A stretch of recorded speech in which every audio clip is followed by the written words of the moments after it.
To Know Christ, a television ministry of the Lutheran Church of Peace in Platteville, Wisconsin. Here's your host, Reverend Jeff Peterson.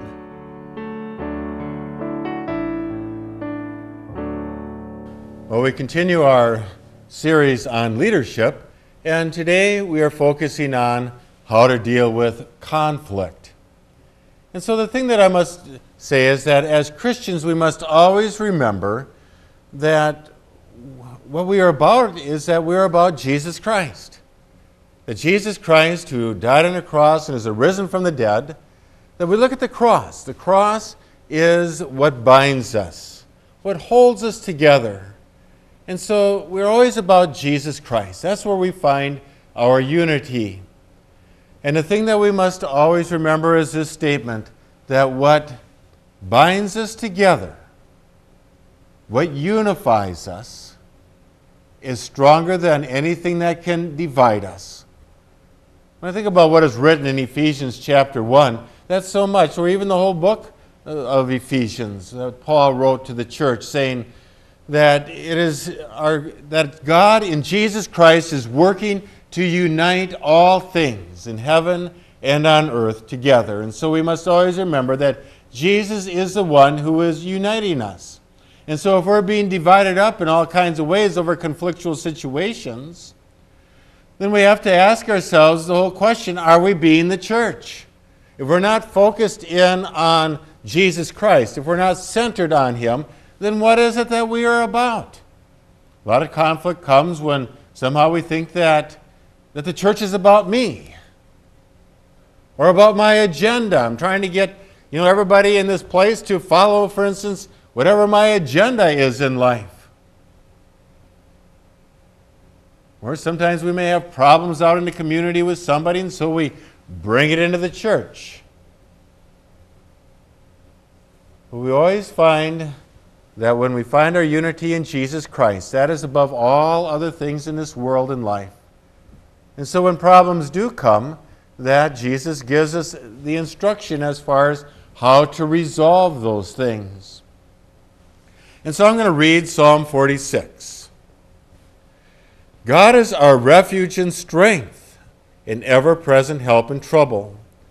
Therefore we will not fear, though the earth give way, though the mountains fall into the heart of the sea, though its waters roar and foam, and the mountains quake with their surging.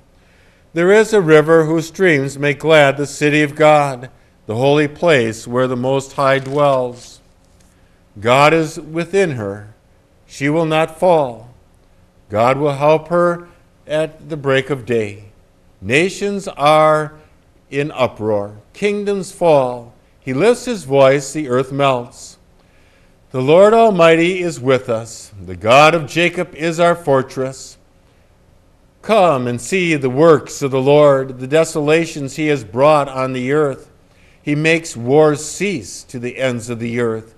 He breaks the bow and shatters the spear. He burns the shields with fire. Be still and know that I am God. I will be exalted among the nations. I will be exalted in the earth. The Lord Almighty is with us. The God of Jacob is our refuge. You hear that?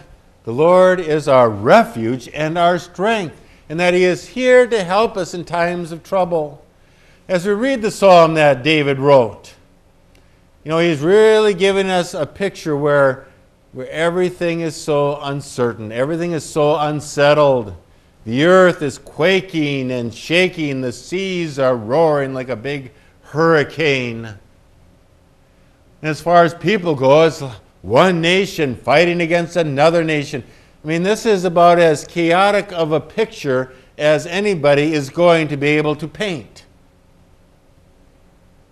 I don't know, have you ever felt this way? Have you ever felt like the whole world is kind of just shaking? The seas are just roaring with hurricanes and tsunamis. Now all we hear about are wars and rumors of wars and people having conflicts with one another. And then even sometimes then we feel the frustration saying, but I don't even have peace within my heart. And so peace is such a precious commodity. You know, it's that virtue, that gift of God that we so long for.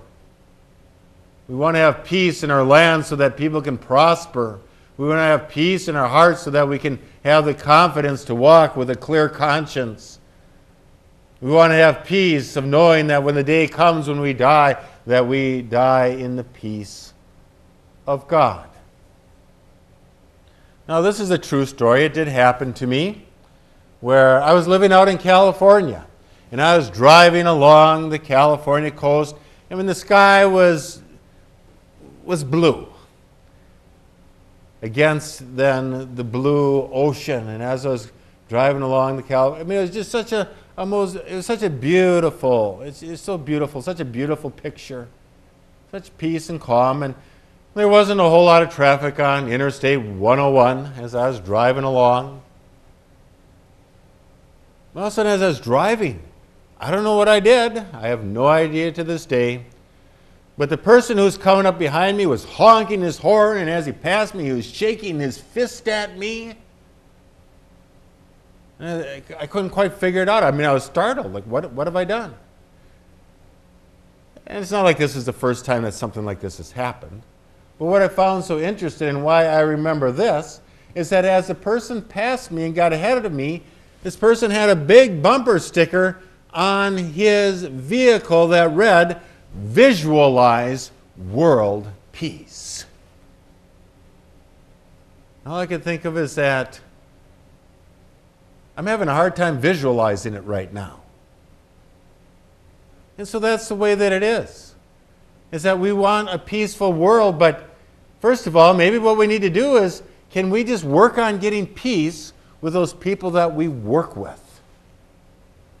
Can we work on fostering peace out on the highway? Can we have peace with those that we live with?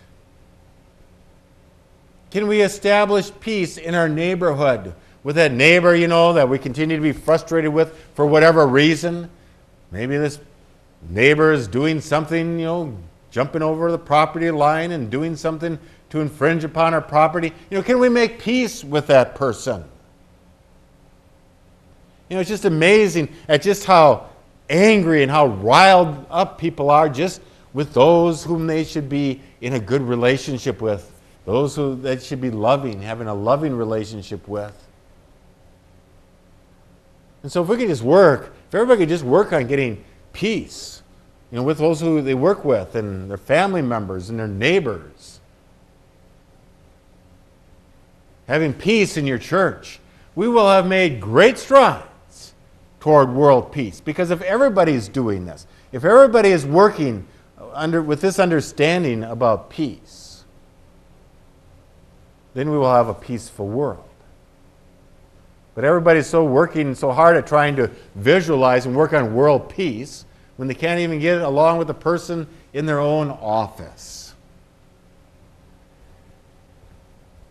And so the first thing that I'd have to say as far as conflict is the best way to work through conflict is to not have conflict.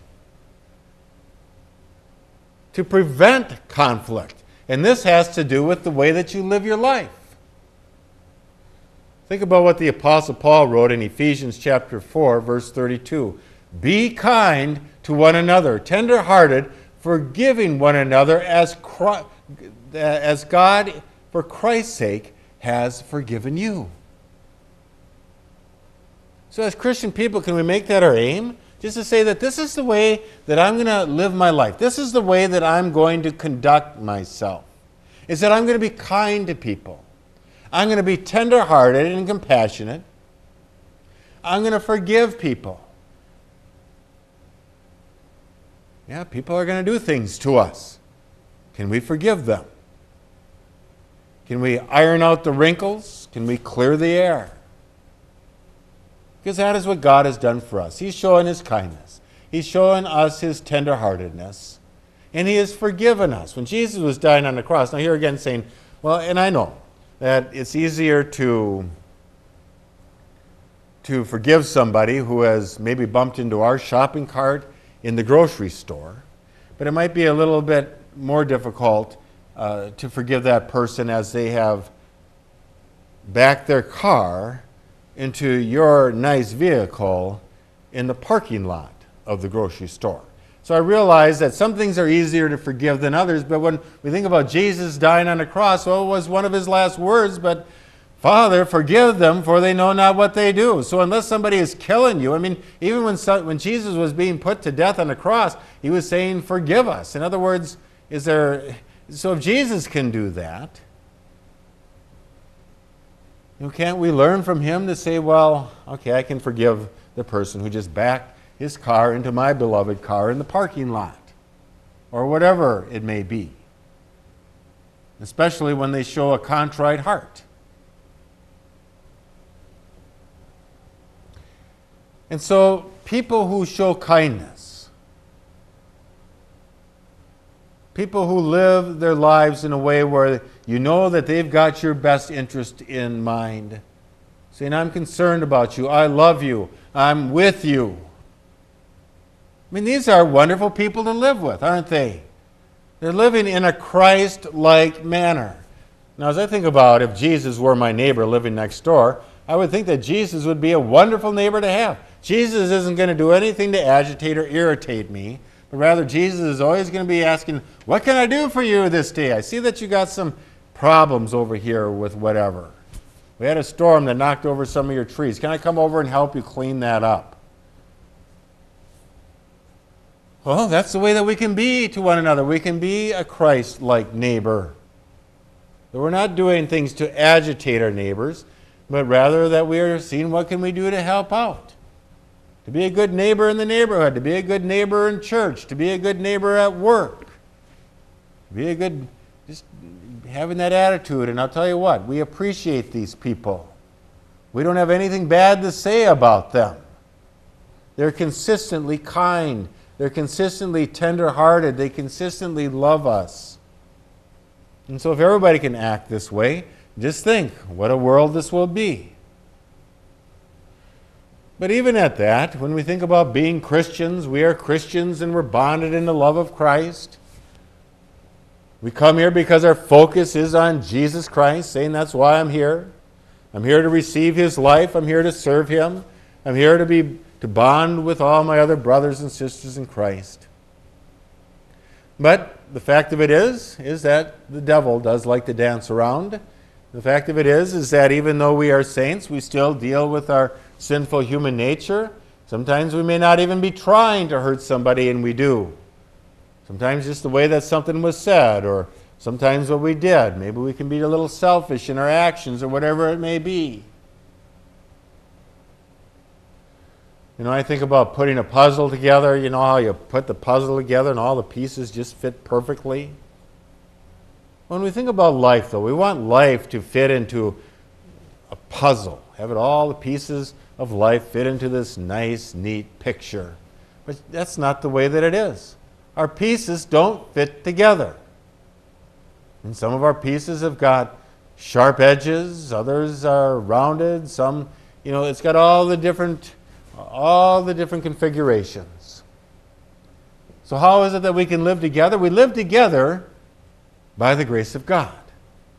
By the grace of God, that God allows our pieces to come together.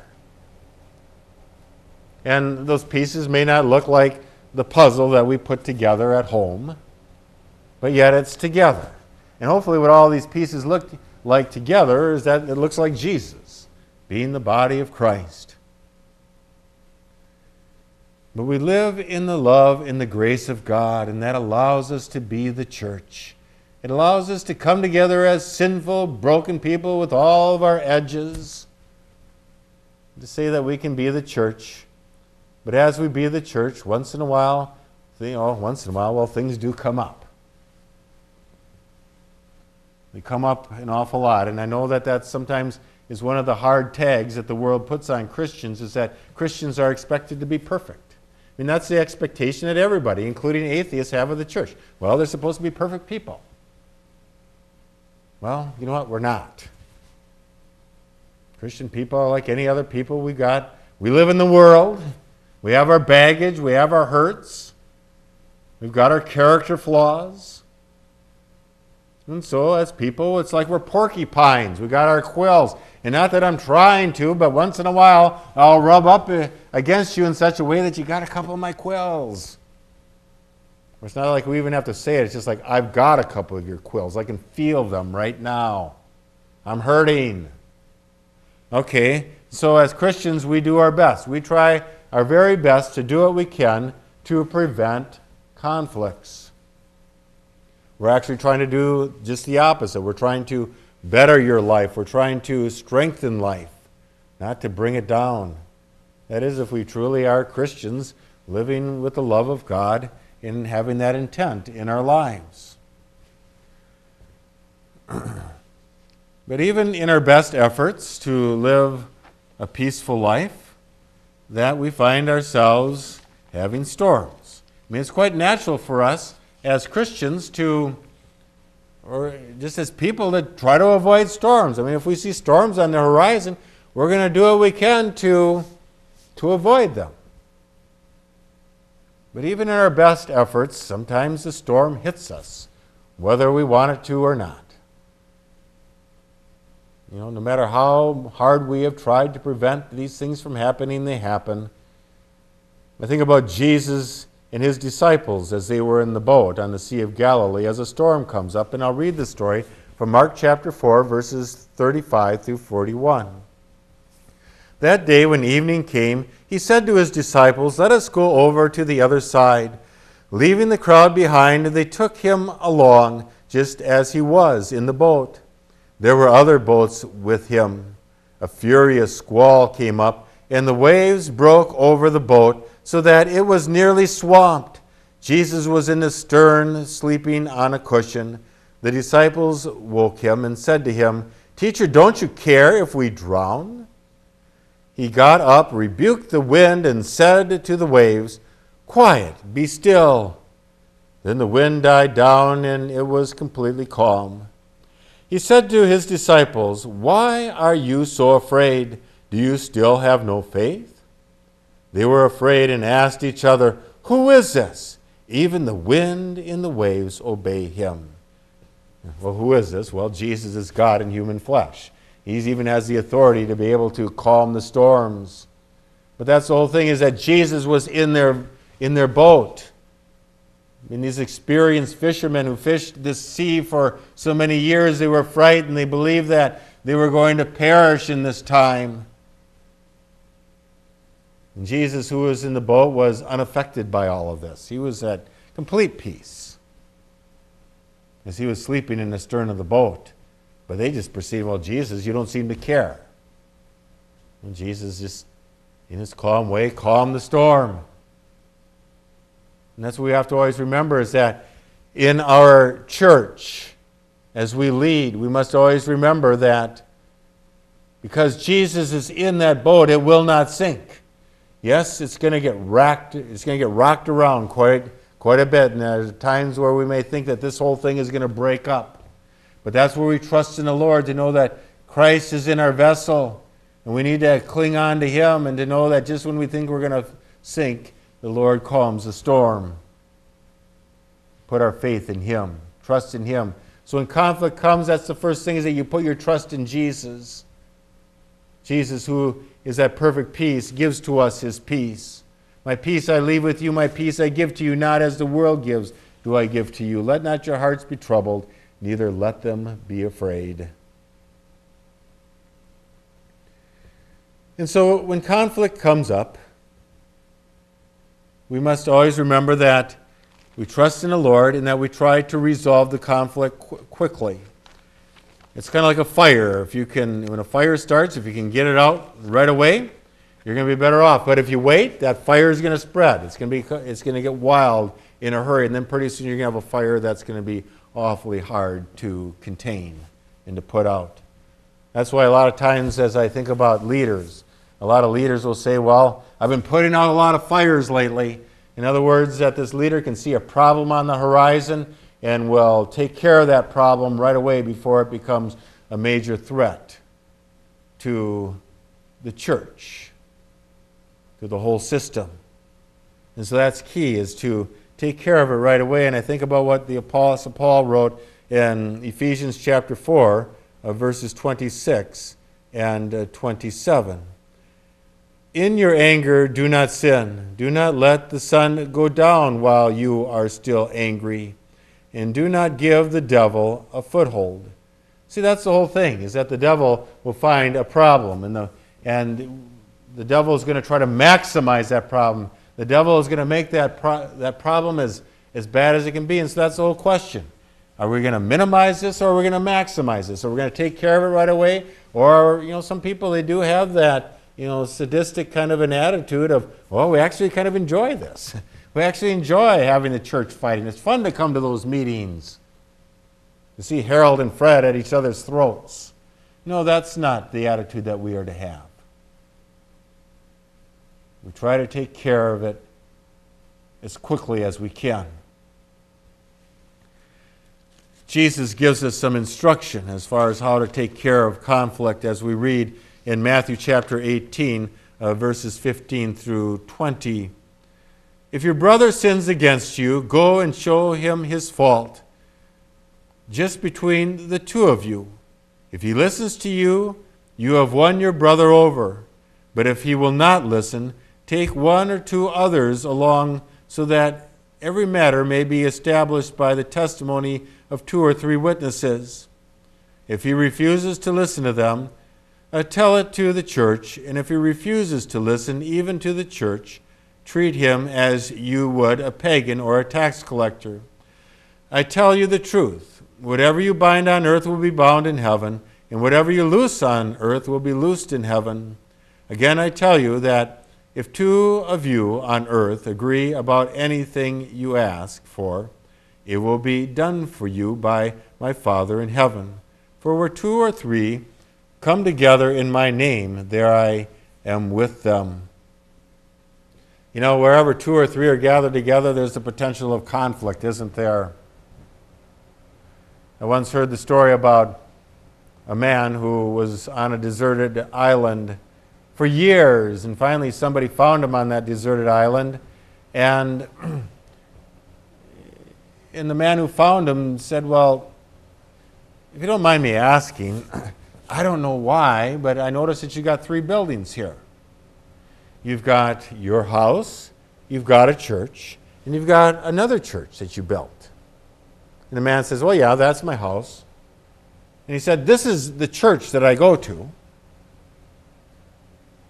but that's the other church that I used to attend, meaning that he couldn't even get along with himself. Well, wherever 2 or 3 are gathered together, that means that there's the potential for conflict. But Jesus is giving us instruction to say that he is in the midst of them.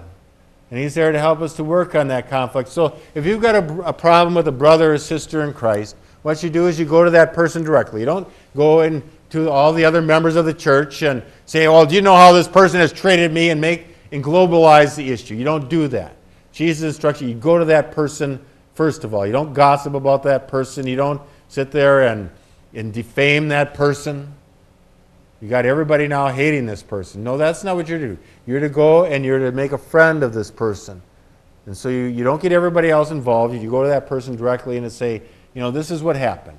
But in Christian love, let's see if we can't forgive. Let's see if we can't get this resolved.